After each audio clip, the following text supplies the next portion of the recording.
I think we do need to be concerned about the current situation. I mean, you just looked at the figures from stock markets, where there is a degree of uncertainty out here. I think what we also need to do is to look at, what is the experience of people on labour markets? What are people's working lives looking like right now?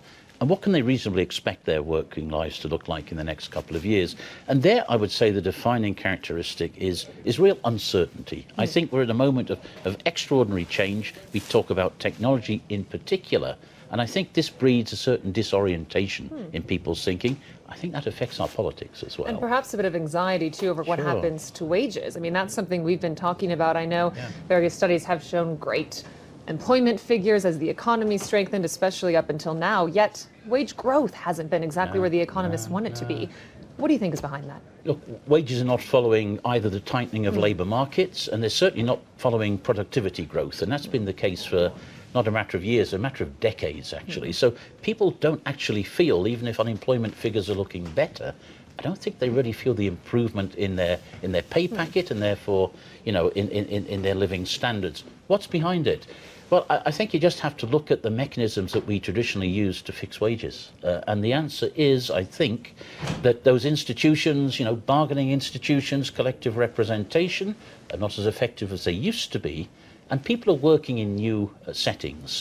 We're seeing a real diversification of work forms, that direct employment relationship, that permanent relationship between employer and employee, where there were wage fixing mechanisms which tended to, I think, do a little bit better in moving people forward. They're not there so longer. So you get this rather weird situation where governments are sometimes exhorting employers to, hey, give a hike to the wages, we need this. Right.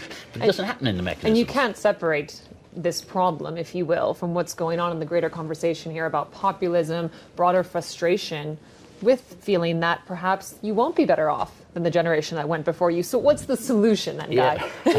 I think the politics of populism, if we can call it that, is the populism of the forgotten man or the forgotten woman. And I think that applies, both sides of the Atlantic, for example. So what do? I think you really got to look at our labour markets, the institutions of our labour markets, and start investing in them again. We've just put out a report on the future of work where we say, look, if we want to move forward and create the sort of perspectives for the future that we want, let's invest in people. That means skills, that means their social protection.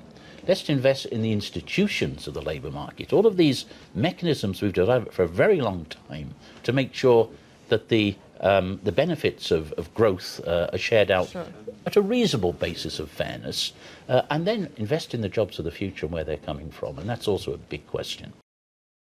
Hi, I'm Joanna Bersecci, and thank you for watching. You can check out more of our videos by clicking on the boxes on the screen. And don't forget to subscribe to our channel for more from CNBC International. Thank you for watching.